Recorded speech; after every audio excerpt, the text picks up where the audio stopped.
Oh, her voice didn't come on. Okay, Elizabeth, we're started. All right, well, we're going to go then. Hey, everybody, I'm Elizabeth Fitzsimons. I'm Vice President of Leadership and Engagement at LEAD San Diego, which is an affiliate of the San Diego Regional Chamber of Commerce. And I thank you all for being with us today, for joining our webinar, Leading in a New Reality. And I hope you all are doing well as your teams and your families. At LEAD San Diego, we're focused on connecting and empowering leaders so that they can positively affect change in themselves, in their organizations, and in the community. And we do that through leadership recognition and board matching and partnering with local nonprofits on projects that benefit the community. But mostly we do it through our programming. And LEAD has 4 leadership development programs, one for every stage of your career. And we are recruiting right now for Impact, which is our immersive 10-month program for mid to senior level managers, really focusing on the issues and industries that are part of our region's DNA. And that program includes monthly full-day workshops featuring unique access to a variety of top community leaders who educate participants on really what makes our community tick and the industries that power us and all of the issues we face. And there's a really big focus on community engagement and leadership. So if you are here today, you are our demographic for this program. Kim has dropped a link into the chat. And if you're interested in learning more about Impact, you can follow that link to learn more. The point of this webinar and the ones before it is that you leave with actionable steps that you can put into practice today. Our partner on this webinar series is the team at Jones.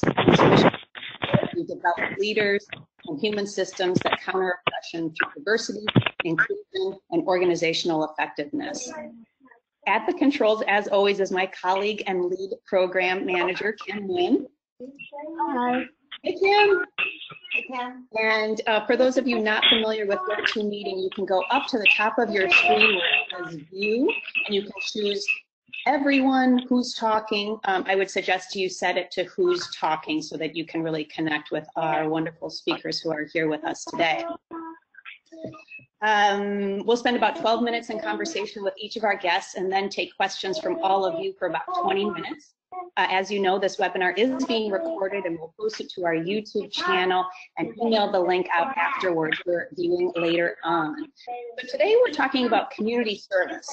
We have more than 10,000 nonprofits in San Diego and a really high level of giving in our region. It's really a special thing about San Diego. And knowing that, I mean, COVID has affected every aspect of our life, including how we support the cases or the causes that we care about. With physical distancing and many in the community facing income losses and insecurity, the way we contribute to our community is not different than before. But the desire is still there, and perhaps even more so now, helping as a way of making feel better, in action, contributing, like we are doing something. So here to help us reimagine how we serve and how to understand how the nonprofit community is adapting. Our 2 seasoned community leaders. Molina is Chief of Staff to San Diego City Council member Jennifer Campbell. She's very active and dedicated to the San Diego community. She is Mana de San Diego's current president of the board of directors and has been involved with the organization 30 years. In addition to her commitment to Mana, Ms. Molina is a commissioner for the International Friendship Commission in the city of Chula Vista. Welcome, Venus. Hi. Hi. Oh, my mind yeah, I can't, Isabel, I can't hear. I think if you all could set your phones on mute if you're not talking. I hear some voices in the back, which are great. I've got little ones here too, so they're totally welcome. Just want to be able to hear everybody. Our second guest is Carole Dietrich. She is CEO of Girl Scouts San Diego. And she attributes the lessons she learned as a Girl Scout with preparing her for her leadership roles in the school, in the military, and really throughout her career, which includes 20 years as a nonprofit executive and captain in the U.S. Army. Ms. Dedrich has been a big sis for Big Brothers Big Sisters, a mentor for Step Up, and on the advisory board for City Scholars Foundation, a nonprofit that supports, mentors, and educates CEOs of nonprofits. Welcome, Carole. Nice to be here. Well, thank you both for being with us today, and thank you for your leadership in the community. We're going to start with Venus. Venus, how has MANA adapted to the COVID era? And for our audience who isn't yet familiar with the organization, can you please share what MANA is all about? Absolutely. Thank you, everyone, for having me here. Thank you, Lead and Jones and the Chamber. This is a great opportunity, and I see a lot of friends. So it's like family. It's like a Brady Bunch family. Well, first of all, MANA de San Diego is one of 18 chapters throughout the country, San Diego being the largest with over 500 members. And our mission is to empower Latinas through education, leadership development, community service, and advocacy. And I'm actually a product of MANA de San Diego. As one of the first hermanitas, you know, when I was 12, which is probably about 10 years ago, for everybody, about 12 years ago. So it's a program and actually an organization that works on the complete cycle for a woman. And my philosophy is that if you educate the woman, you educate the entire family, and then you uplift the community. So this is something that we do at MANA de San Diego. So interestingly enough, our community, at the Latino community, and also the African American communities, are the communities that are being most impacted by the coronavirus at the moment. And being such a high touch organization, where we work one-on-one with our mentees, we have a mentorship program for young girls, we have a scholarship program, we have a leadership development program, and we're all very high touch. Even within our own culture, we're very high touch. We hug, we kiss, you know, we like to sit next to each other, we like to go out to dinner together, and it's really hard to have to really change the dynamics of what we do with the organization. But just like any business or organization, we have to adapt and we have to be flexible. So we've taken a lot of the things that we do virtually. We are working with our young girls. They're still meeting on a virtual, you know, during Google Hangouts. Their mentors are still working with them. A lot of our seminars, we're looking to do virtual seminars as well. And so as a matter of fact, as a board, we are looking at how do we change and modify a lot of the things that we have lined up for the rest of the year. We have a conference coming up in September. We have, you know, we have mixers. We have opportunities for our committees to meet. So how do we adapt, and how do we still continue to provide the services that we provide and accomplish our mission during this pandemic? So it's about getting creative. It's about modifying. It's about being being a little bit more adaptable with technology, and providing that type of technology for our members, especially our young girls. I could keep going, but I think that's a good stop. Venus, say somebody came to you or contacted you and said, I really want to help MANA out right now, but what can I do right now under these circumstances? That's a really good question. So we understand right now everybody's including our partners, are struggling financially, and we definitely understand that. But we have such a large membership base that one of the things that we're doing is recruiting folks to join our advocacy and our membership committee. One of the things that they will start doing, if they haven't already, is we want to do a kind of a reach out campaign where we will be contacting all of our members, our 500 plus members, and check up on them. We want to make sure that, our members have food. If they don't have a job, is there a way that we can support them in filling out their EDD papers?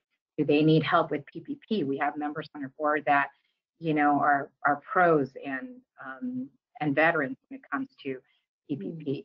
We have the relationships where we can maybe support folks if they need any kind of support or services, food assistance. So it's really important for us to stay in touch with our membership. It's important for us to stay in touch with our partners and our sponsors because this is the time when they're struggling too. So we want to make sure that we reach out to them and see what we can do as an organization to support them in the time of need. So if you're interested, I'm going to throw a pitch. We really need folks to join our committees because we want to do an advocacy and a reach out campaign. We want to check up on everyone, and we want to make sure that our members are taken care of. And sometimes, you know, they're going through tough times, and the last thing they want to do is, you know, reach out to an organization that they usually give to. So it's an opportunity for us to give back and connect them to the right resources. So this is, you know, using your time and your connections and your caring in a virtual way, either through phone or through virtual meetings. Absolutely. And you can do it in pajamas, which is the best part of it all. I mean, you don't even have to dress up to make these phone calls, which is great. And, you know, if you have a little time at home, you know, which we all tend to have, it's great to be a part of something that makes you feel like you're giving back. So MANA and joining our committees right now is a really good opportunity to do that. That's great. That's a great opportunity. And Venus, you are really in touch with what's happening in the community. What are you seeing? What's happening with community service in general? Like, how are people adapting? How has this time maybe sparked or changed people's interest in serving? Well, I think it's twofold. I think people have the time. Obviously, you know, a lot of folks either are not working or they've had to have a self-check, self-reflection where they realize that there's other people out there that are, you know, have higher needs than we do. So people want to do something about it.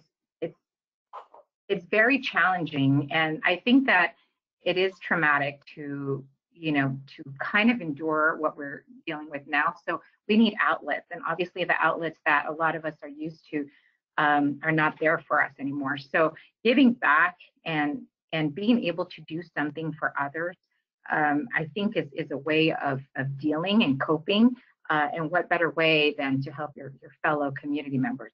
In our community, you know, I'm highly concerned because we have the highest unemployment rate for a lot of our Latino communities, and also in the Latino communities, we also have the highest impacted rate for deaths and people that are infected with the virus. So I'm not sure if it's the lack of information and education, if it is the lack of resources, and I'm not sure. And I think that's something where MANA, you know, being an advocacy organization, can really kind of come in and help out and figure out what it is that we can do to make sure that we have a voice for our community. There's a lot of decisions that are being made. I was just having that conversation with someone earlier. There's a lot of decisions that are happening and around us, but I do feel that as a community that's highly impacted, we should be at the table and we should have a voice. And I always tell my board, if we're not on the table, we're on the menu. So we want to make sure that we're there and we have something to say. Right. Venus, if you could have us put one thing into practice today, what would it be as community servants? As community servants, I always, you have to start with taking care of yourself. So start with self-reflection on what you need. How can you, what can you do to better yourself and your family and your home? And then try to go out and be involved in something that, you know, that's going to give back, whether it's MANA, whether it's the Girl Scouts, whether it's feeding San Diego, the food bank. There's so many organizations right now that have adapted to this, to these tough times, and have changed kind of their core services. So there's always something out there for you to do. It's just a matter of connecting to what calls to your passion. And so that's what I think. I think it helps with your self-soothing and your personal kind of emotions, because I think it takes your mind away from what's happening or what you can and cannot do. So I think it's something that helps you, and at the same time, you're helping your fellow community members. I think that that's an important point, that taking a moment for that self-reflection and getting clear on what really resonates with you, what you're really connected to, because whatever that is what you're going to feel really good about supporting and being involved in. And that's going to, I think, be, sustainable in the long term if it really matches what's in your heart. Yeah. And if I can just say something really quick, I think it's important that we look at the silver lining of things. Yes, these are tough times. I miss going out to happy hour with my friends. I miss my lunches. I miss, there's a lot of things that I do miss, but I think it's a really good opportunity for a reset, whether it's a self kind of reflection reset, and it's also a reset on how we are involved in community. I think a lot of folks right now are going to look at community service in a very different way. And maybe this is the type of reset, and we use this to our advantage on how we support our nonprofit partners. How do you mean they'll look at it in a different way? Like it's more essential, or what do you mean? Well, it's interesting because I think as a community, we see the things that are usually out there, whether it's business, all of the things that for us were essential, which were our meetings, which I think were our events and mixers, dinners. We can't do any of that. So we're forced to take a kind of a step back and say, okay, what is it that we can do? And what are the needs that are out there? So, the people that we usually don't really consider as essential workers are our frontline workers now. And we've never really considered them that at this point. So we're having to look at things differently. And I think, especially on the environmental side, when we look at the environment and we talk about, reducing the carbon monoxide and a lot of our carbon footprint, and reducing, the traffic, and we're forced to do that now. We always talk about telecommuting and giving people the opportunity to work from home. Well, now we're forced to do that. So I think this pandemic, we have to look at the silver linings and take the lessons from what we've learned here, and how can we implement these lessons in the future once the pandemic is over. That's a great way of looking at it, Venus. Thank you. We're going to shift over to Carole. Carole, tell us what you're seeing in the community in general and with the Girl Scouts. Well, I think we all know that these are not just challenging times, these are very traumatic times. I mean, we're going through a pandemic, a worldwide pandemic. We're all dealing with this, and there's a lot of grief and disappointment and isolation that we are all feeling. And when I look at, the mission of Girl Scouts, it's truly affecting our girls in significant and profound ways. And when I say that, though, it's also what Girl Scouts is all about. So it puts a fine point on our mission in really showcasing the importance of why Girl Scouts has been around for over 100 years. We're building girls of courage, confidence, and character who make the world a better place. And through this experience that we're all going through, we're fostering and building resiliency and perseverance and understanding, and more than that, compassion for ourselves and compassion for others, so that we can get through this together. And I think when we looked at the changes that all of us have had to go through and make, it was quite clear pretty quickly when our troop leaders started just bubbling up. We are so glad Girl Scouts is still here. We are so glad that there's some sense of continuity, or there's some sense of something that we can rely on and count on. And what we were hearing, especially from the troop leaders and parents, was that the girls were feeling, depressed and isolated and so disappointed.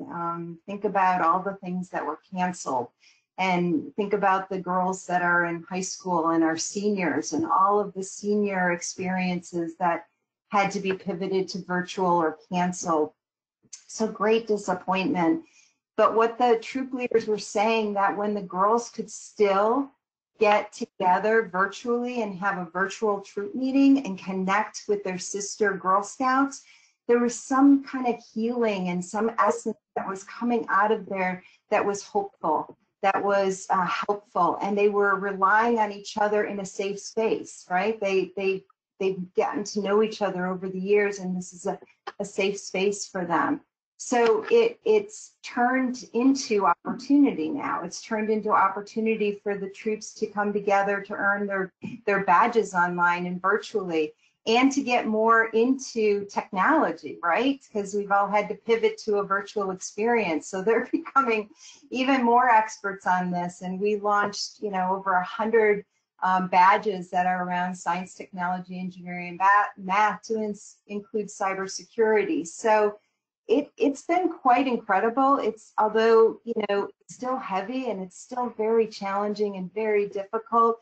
At the same time, these girls are persevering and they're resilient. And I think the volunteers and the troop leaders are also seeing that, and it's nourishing them in this experience. So it's almost like a multi-generational cycle of hope and help and support. And the reality of this is difficult stuff, and because we're in it together, we can get through it together. Tell us about how community service is such a huge part of Girl Scouts. How have the girls and their troop leaders pivoted during this time? What kind of projects? What's their focus right now? Oh, it's quite incredible. These girls are amazing what they're able to do. So part of our mission is who make the world a better place. So, and community service has been the cornerstone of Girl Scouts since the beginnings. And these girls are looking at what is going on in our environment, in our community, in the world, and how can we make a difference? So they're stepping into that. And immediately, I think many of us know that sewing has been a lost art on many, but in Girl Scouts it's still alive and kicking. And many of our girls quickly jumped into making masks, to help and support each other, but also to help and support first responders and other organizations that are needing to provide services to the community. They're providing that mask for those community organizations and moving it forward. In other ways, we're also National Community Service Project where Girl Scouts are writing notes and letters and messages to seniors who are and have been isolated for quite some time. So in the variety of communities in our great city, the girls are writing these messages and these letters and posters and sending pictures to connect with our very valued seniors in the community. So it's a way, again, to keep the connection going, and through multi-generational responses are bringing us, I think, closer together as a community. Carole, I just want to share this comment that just popped up in the chat from Laura Holloway, who's the Director of Marketing and Communications at Sharp Chula Vista Medical Center. And she wanted to share that many of our nursing units are lined with heartfelt cards created by Girl Scouts. We're so grateful, she said. And just, thank you for sharing that. I love that too. That's beautiful. So the Girl Scouts have swung into action. For those of us who have little ones at home, how do we take some of those lessons from Girl Scouts and apply them to our families and to kind of encourage a desire to serve in our kids? Can you kind of give us some tips on that, Carole? Sure. I think Venus talked a little bit about this too. And I think it really is to, focus on others as a way to get out of our own, kind of disappointments and feelings of isolation. That when we focus on others and provide for others, it fills us, it nourishes us, it gives us so much more than what we expect, right? So we hear it all the time from volunteers. I volunteered for this. And, especially from our troop leaders, they volunteer to be a troop leader and they're so excited because their daughter gets to be a Girl Scout and all the things that she's going to learn. But what comes out of it is the troop leader says, I feel like I'm learning more than my daughter is, that I am, going through this experience with her, but there's so many things that I didn't know, that I didn't realize that I am capturing.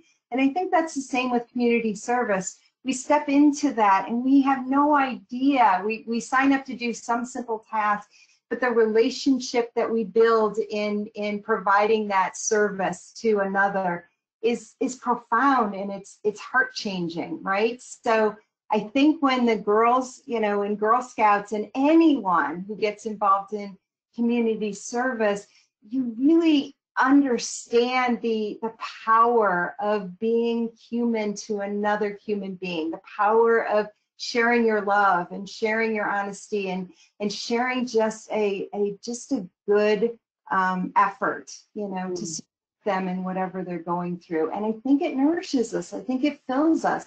And I know that is what's happening with the girls. So even though they're so disappointed, even though they feel like, oh my gosh, one more thing is being canceled, when they're given the option to do something to support somebody else, we've heard from them time and time again, especially over the last couple months. Thank you for giving me this opportunity. Thank you for, having me be part of the solution. Thank you for, allowing me to have some control over my life to make a difference. And I think that's the power of community service and getting involved.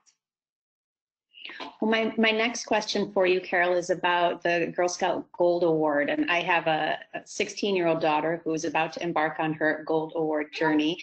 And so she's a budding engineer, so it's likely going to be tied to engineering and kids.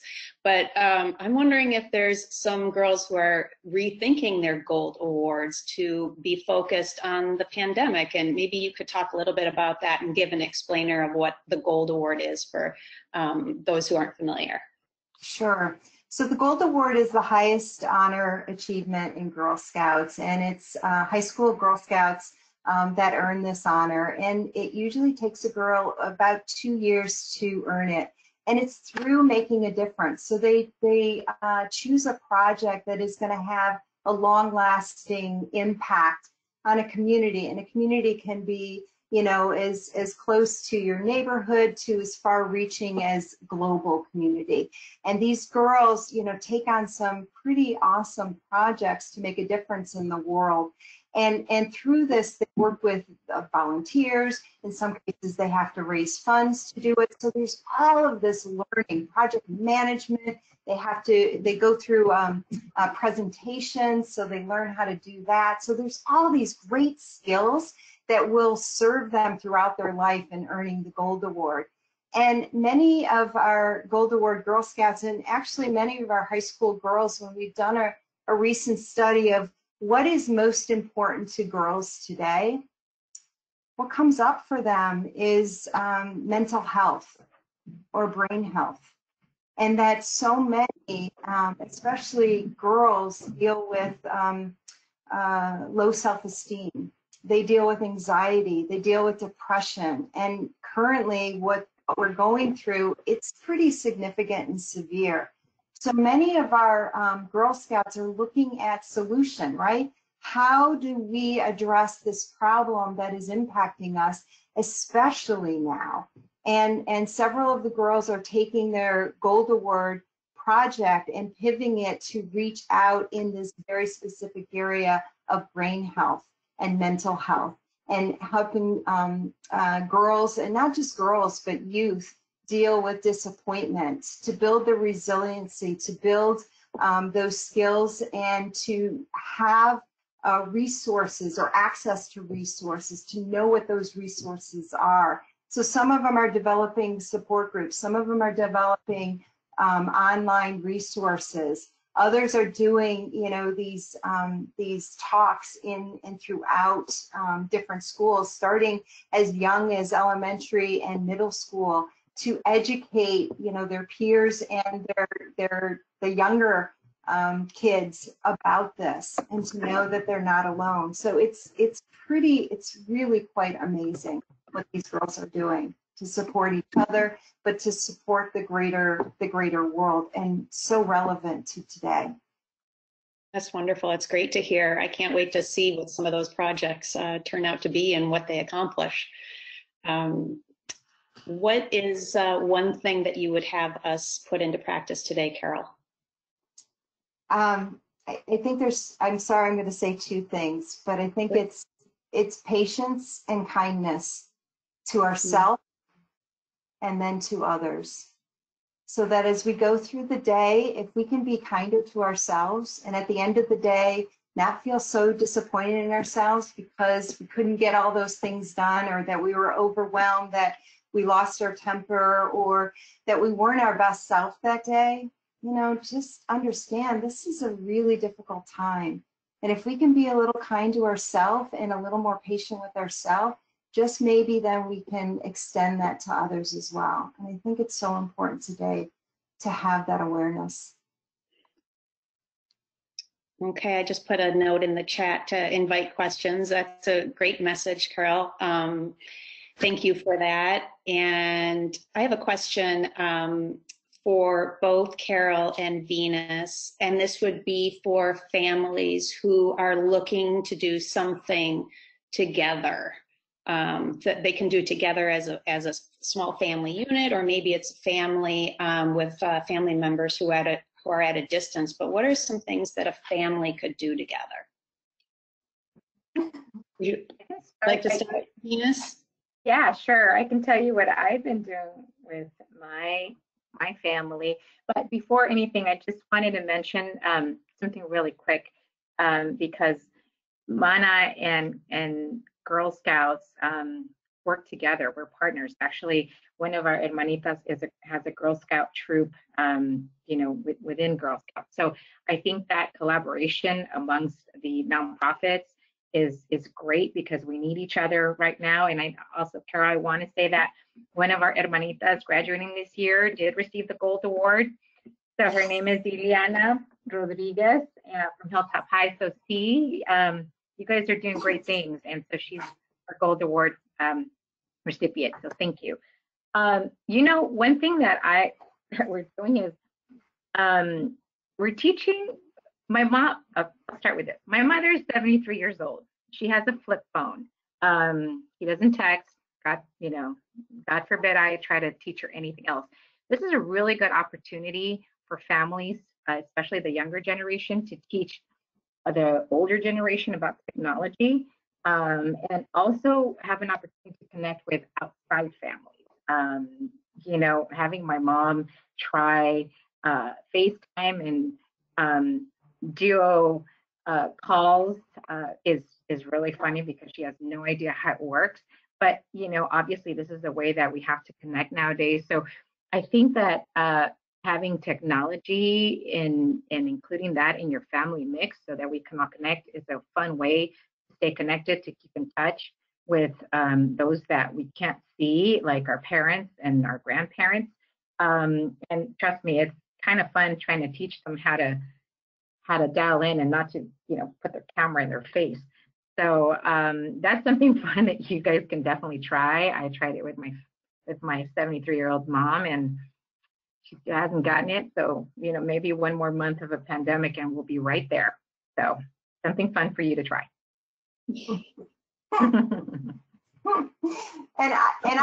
I mean, most of what we do obviously is focused on girls, right? And we work with girls kindergarten through 12th grade. So a lot of the things that we do are for and with girls. But the family does get involved in many ways. And so, you know, in some cases, it's when the girls are earning the various badges, you know, they have to seek a support or assistance from their family members, which is a great tie-in. So if there's anyone out there that has a daughter kindergarten through 12th grade that wants to get involved in Girl Scouts, oh my gosh, there's so many wonderful ways that she can get the rest of the family involved very easily and very quickly. So it's really easy to join up, and they can go to our website, sdgirlscouts.org, to find out more information. But simple things like, troops will share a common recipe, and they'll all get on together and make this recipe, together, and learn how to do it. Like, especially our younger girls who have never cooked before, but there's some older girls who haven't either. So it's a great way forward.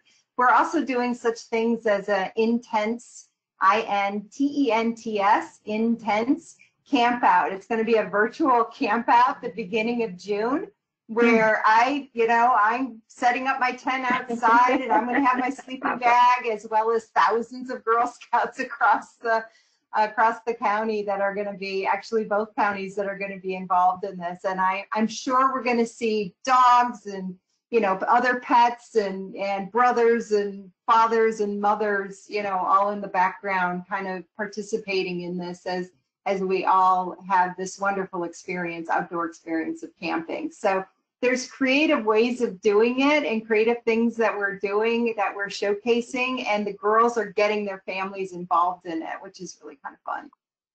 Oh, I love that idea. That is really clever. And I just want to make a plug. I serve on the board of the Jacobs and Cushman San Diego Food Bank, along with Lydia Martinez, who is also joining us today.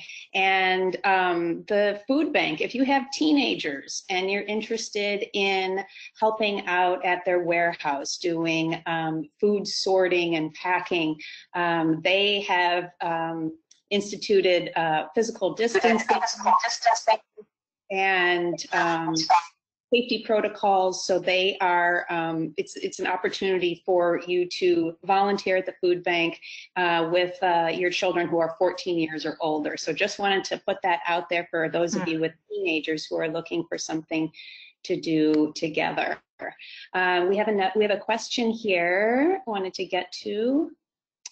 There are many families, this is from Yaz, there are many families that need assistance and support, but do not have the technology or laptops to receive support. How can we reach out to them? I can take that too.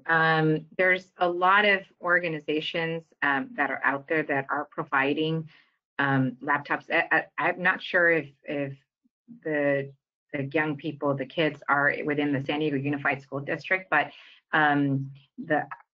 Cindy Martin actually announced that every child was going to receive a computer to take home to be able to provide the distance learning. And I believe that Cox Communications also has a program that will provide either very low cost or subsidized internet for folks. We want to make sure that our young kids that don't have the capacity or the ability to have, the technology at home, have that available to them. So we want to make sure also, if you're interested, you can definitely call us, and we have we do have people that we can connect. As a matter of fact, I think I saw one of my board members who's with Cox Communications, Adriana, I thought she came in, computers to kids, and I know Cox Communications, I did see Adriana log in here. They do provide the technology for young people. So that's one pitch. Wonderful. And there was a question, and it was answered in the chat, but I just wanted to bring it to you, Venus, and that is, can anyone be a volunteer for MANA? Are there requirements? Well, absolutely. You can definitely join as member. And obviously, if you're going to be working with our young kids, then there are a little bit more of restrictions. Not necessarily restrictions, but I think we're a lot more cautious of when you're volunteering with our young people. But we can take anybody. Because there's always something for someone to do. So if you're interested, www.manasd.org, or you can call our line, which we would definitely share. Our wonderful staff they're all working from home and they're safe, but we are still running the ship. So you can definitely call and we will return any message that we get.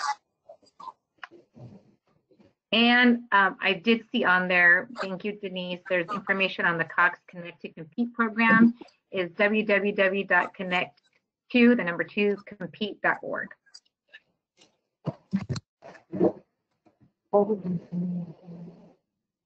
That's great. Thanks everybody for adding all of those great links and information in the chat. That is so helpful. And we will capture all of that in a follow-up email and send that all out to you. So don't worry about trying to grab it all right now. Let's see here. Both of you mentioned kind of how your organizations have adapted and pivoted. Can you tell me whether you have had to kind of tighten your focus on some things and let other things go? Like, how has it changed how you prioritize, or like what has become extremely essential in what you're doing right now? I can jump there.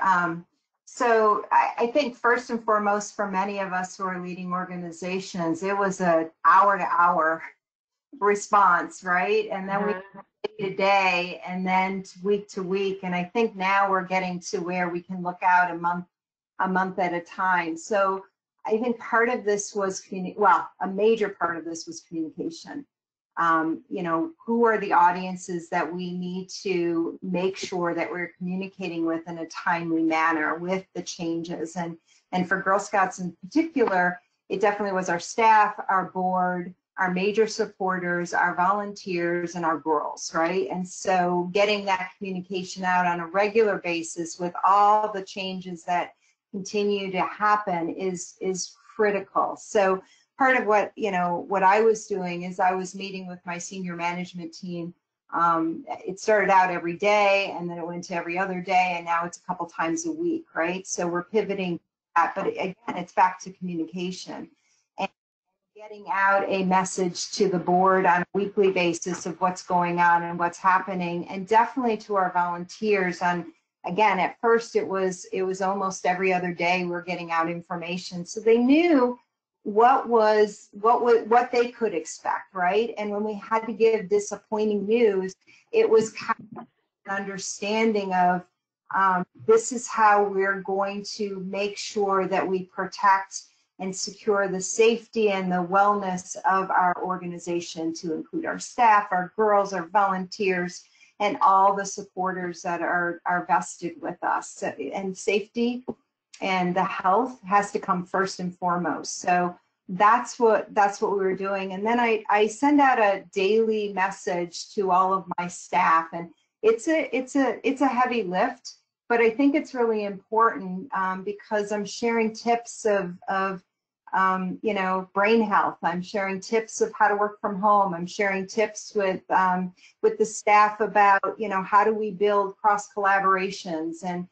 then having each of the teams the manager meet with their teams on a regular basis, so that again people are not feeling so isolated. Now we have many that are mothers or in some cases fathers, and they have kids, and they're being teachers, and they're being parents, and they're trying to have a conversation when their spouse is also having a conversation in the other room with their boss, and it's just a little nutty crazy. So keeping that in mind too as we navigate through this is really important. And it's really important to keep the health and welfare of our staff, our girls and our volunteers first and foremost. So I have a motto that I go with: mission first, people always.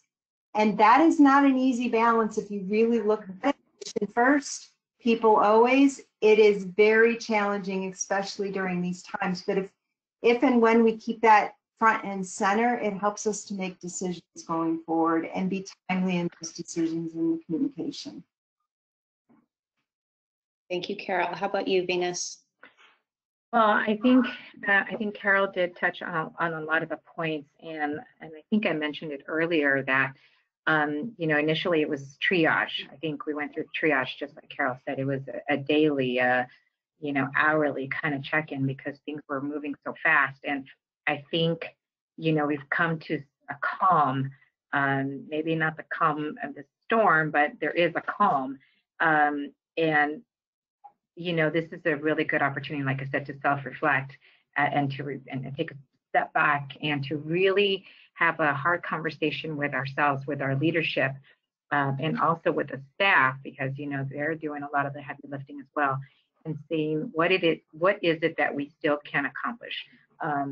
What is it that, you know, we can still do in fulfilling our mission and in fulfilling our goals and commitments to our community, to the young girls, to our partners. You know, there's a lot of commitments and things that we've made, and how do we fulfill these, you know, when it comes to providing a service. So those are hard conversations that as a board, we need to make and we need to have. And at the same time, you know, is there a way that we can still fulfill our duties to the community, but under different circumstances? I'll give you an example of a partnership and things that we can do to kind of change things around. We usually, one of my favorite events that we have, and I shouldn't say that I have favorite events because all of our MANA events are dear to my heart, but one of the things that is really important to me is our scholarship ceremony. I personally fund a scholarship for a young woman every year, and this is an opportunity where we present them with the scholarship. Their families are there, you know, the donors are there, and it's a very, to me, special opportunity for them to share their story, where they're going to school. Either it's our graduating seniors, people with their master's, bachelor's, or PhDs, or law degrees, and it's a really emotional, moving moment. And we usually have that in June. And given the status of where we're at, we might not be able to do that. So we have to really think outside the box. And we're still going to provide people scholarships, but, you know, I want to make sure that they still, you know, take something away and have that opportunity to share their story. So we happen to have awesome board members, and one of our board members works for Channel 12, which is a Mexican television. She said, we'd love to broadcast it. I can put in some time and we can broadcast and give them an opportunity to share all of their stories, and have a way where we can have a virtual type of ceremony where everybody can be in, you know, in their own kind of space and still have an opportunity to share, and we can definitely broadcast. So it's making decisions that, you know, provide a solution and thinking outside the box and still fulfilling, you know, our goal and missions. And I have to apologize, my coworker is getting a little loud. Mailman probably hit my door, so apologize for that. That's okay. We've all been there. So this is, you know, it's about thinking outside the box, and it's about, you know, trying to fulfill your goals and your mission in what we owe to the community. So that I would just have to say, get creative. Sorry. Oh, that's okay. Yeah, I agree with Venus, and I think it's really being passionate and understanding of what our staff and our volunteers and just the public is going through, that we all have these aspirations and these goals that we want to achieve, and that's well and great, actually. But I think if we care for each other, I think first and foremost, we have to really understand that this is such a challenging time, and many are really, really struggling, and they want to do well. And I think that's part of it. So at the end of the day, they really want to do well, but the forces were just too great for them. So having that appreciation and understanding, I think, will go a long way. And, you know, we talk about a work-life balance. My Chief Mission Delivery Officer, Lonnie Long, some of you know her, she's pretty outstanding. She will say it's a work-life blend, because right now, you know, some of us like to go to work and then come home and be separate from it, right? So there's like a division between the two, and we have that. Well, right now we just don't. So how do we best blend it? And how do we best set up the tools for our teams so that they can, you know, keep some sense of control over their life, right? As we're trying to move the mission forward. Thank you for adding that, Carole. It's really important. And I love the blend. I don't think there is really much of a balance these days. And those lines have blurred so much.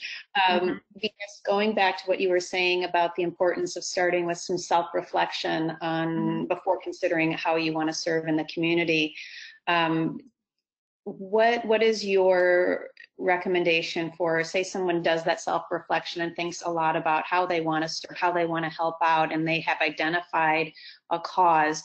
What is the next step? How do they find the right fit for helping out and doing what they want, for serving that cause? How do they find the right match? Well, I think that obviously the network, right? If you're on this call, you have an amazing network of you know, people that are here. So obviously you're connected at some level, and seeing the people within your network that are providing these kind of services, and then reaching out. Obviously, if it's something that touches, you know, you like, you know, feeding and providing pantries for folks, you know, there's organizations that do that. Obviously, an organization like ours has, you know, our own mission and our own focus. And then there's Girl Scouts, you know, and Carole and her folks.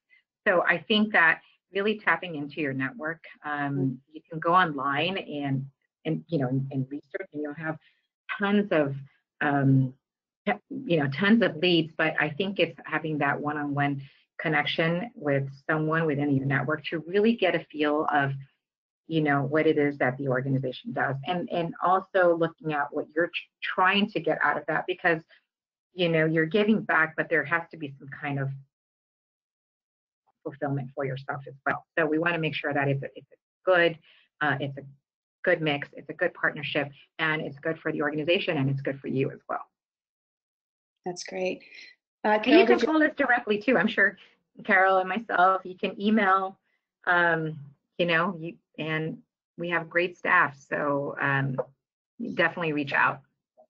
Yeah, I feel like part of the volunteering is really a matchmaking, right? So when I get approached by individuals who want to be involved in Girl Scouts, it really is, what are you interested in? Where's your passion?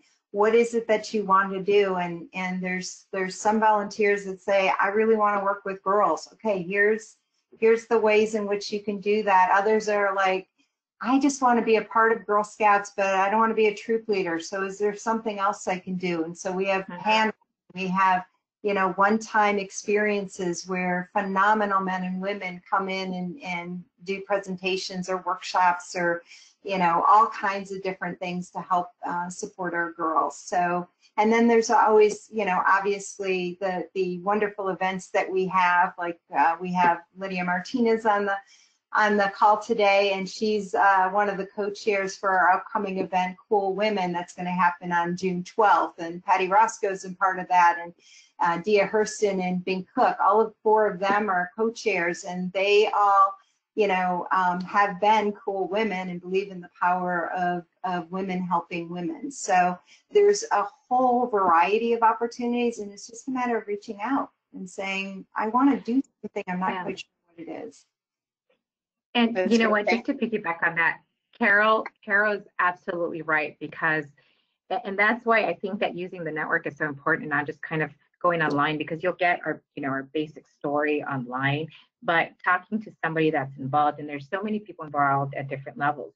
We have our hermanitas, you know, we have our mentors, and then, you know, we have folks that we have an advisory council that is amazing, and they're at a whole different level. And I think Linda Katz and Linda Sierra and Lydia Martinez, you know, are part of that, and they're our founders. And so there's levels for everyone, and you can give back, you can get involved. And also, if you see that an organization that you feel that you can contribute ideas. We're always looking for new things, not new things to recreate the wheel on, but if you have ideas on things that you feel like we should be doing better, maybe we should be involved in something, and you're willing to come in and help, we're definitely open. I think this is an opportunity to be creative, to bring in some folks that might be able to help us reach our goals, just with a different path. So we're definitely open for that, and partnerships. Those are great tips. I'm just going to make a plug for LEAD too. We do have a platform called Leader Match, and that's really for board opportunities and skills-based volunteer opportunities. So if any of you are interested in that, you can find Leader Match, the portal on the LEAD website. And those are opportunities with our nonprofit community partners in the region. It's time for us to close. And I want to thank our two guests, Venus Molina and Carole Dietrich, and really thank you for all that you are doing for young women and girls, young people in general in our community. Thank you for your leadership. Thanks for all that you do for these young women and the families in our communities. Thanks to all of you for joining us, and on behalf of LEAD San Diego, I wish you all well and hope to see you again when we're back here in 2 weeks on June 3rd. Thanks, everybody. Thank you, everyone. Bye. Thank you, everyone.